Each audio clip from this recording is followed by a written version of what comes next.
Isuzu has been known for a very long time to create great diesel workhorse vehicles, and the D-Max was no exception.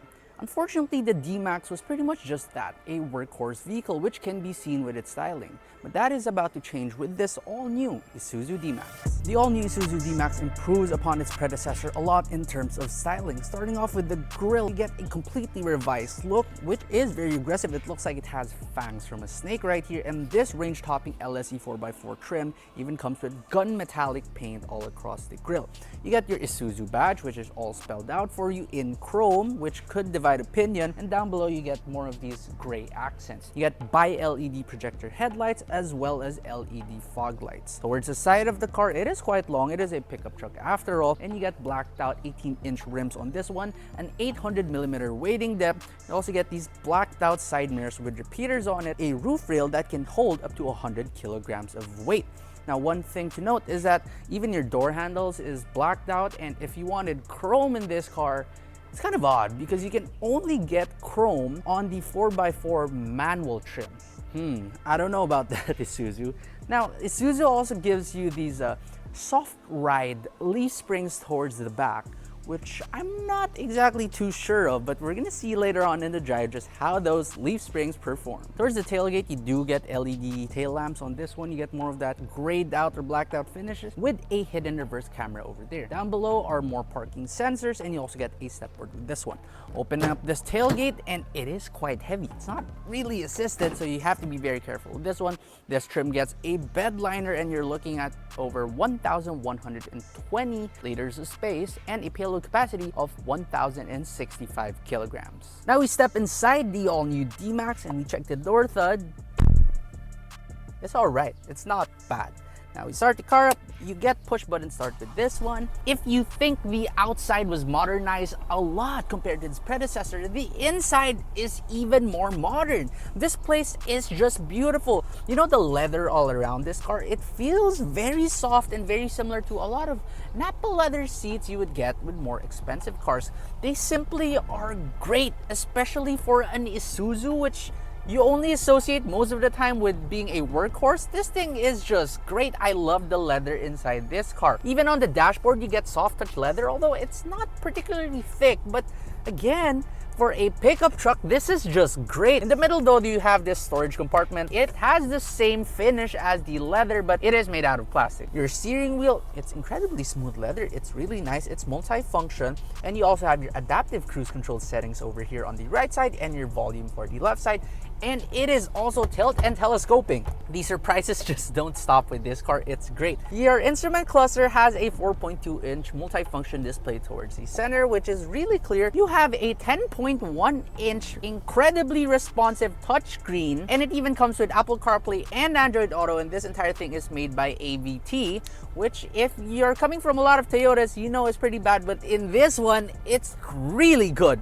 Now, one more thing about the interior of this car, aside from just the color scheme of the leather, it kind of does remind me of the Toyota Fortuner. So you have this glove box that is split, so one here and one down below. And just like the Fortuner, you have those cup holder things towards the sides, which does come with that cup thing, which you can also push forward for extra storage. So whoever designed this front part probably also designed the Fortuner. You have this dual zone climate control, which at this point does remind me of a Mazda and a Geely 2 at the same time. So that means it looks really high quality. Down below is your transfer case selector, just one USB port, an aux port, and a 12-volt outlet. Place to put your phone, a rather sleek looking shifter with manual mode, by the way. Your driver's seat is powered, but the passenger seat is only manually adjustable. In terms of amazing features, this range-topping all-new Isuzu D-Max has is 7 airbags for starters. You also get a slow safety feature such as your adaptive cruise control, blind spot monitoring, and all that typical stuff.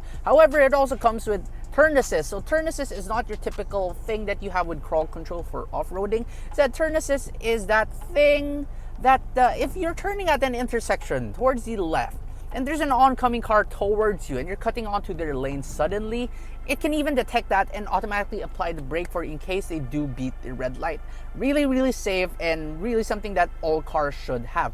Aside from that, this car also get a 15-band EQ, and you also get 8 speakers all around this car, as well as wet wipers. Wet wipers sprays windshield washer directly from the wiper blades. That way, at no point in time will you have a blind spot when you're driving. Second row passengers wouldn't mind a long journey as well, because first off, once you do check the door thud, it sounds pretty good. And then your leg room, head room, and even your feet room is pretty good. You can really stick your feet under the front seats of this car because they are pretty high.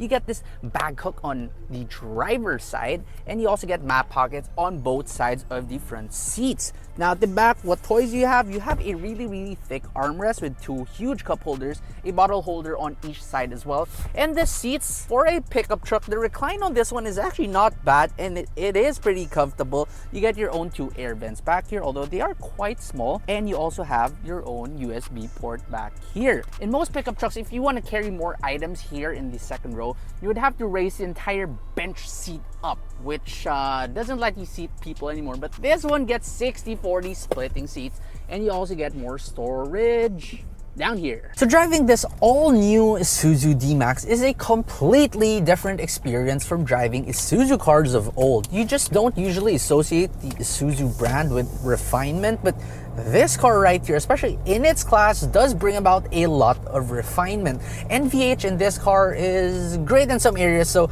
noise-wise, yes, you do get that diesel whine, but it really isn't too bad.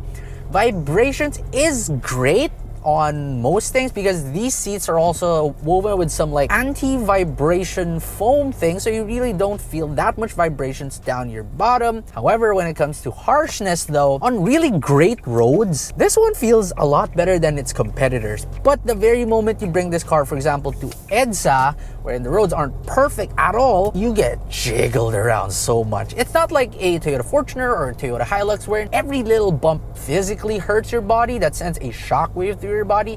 It's a different experience. This one kind of just jiggles your fats around, so I can feel all my love handles from all my samgyeopsal buffets just jiggling about when I do ride these cars. So honestly, with Isuzu's soft ride leaf spring thing, I'm not exactly sold on that idea. Powering the all-new D-Max in this range-topping 4x4 LSE trim is this 3-liter inline 4 turbocharged diesel engine, which makes 190 horsepower and 450 newton meters of torque. On paper, that may not sound like much, but just gun this car, ooh, that's a lot of wheel spin.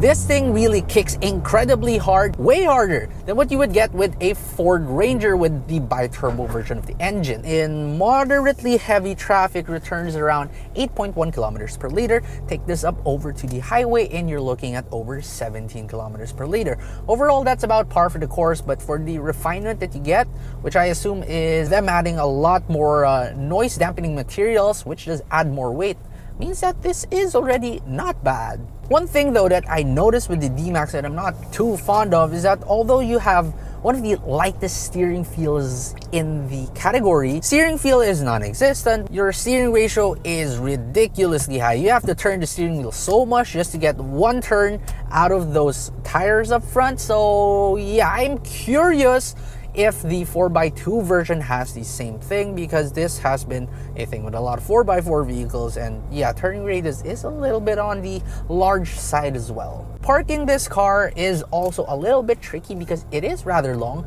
but once you do get used to it, it's not that hard because you do get an incredibly huge reverse camera, although the lines do not swivel, and you also get parking sensors out at the back.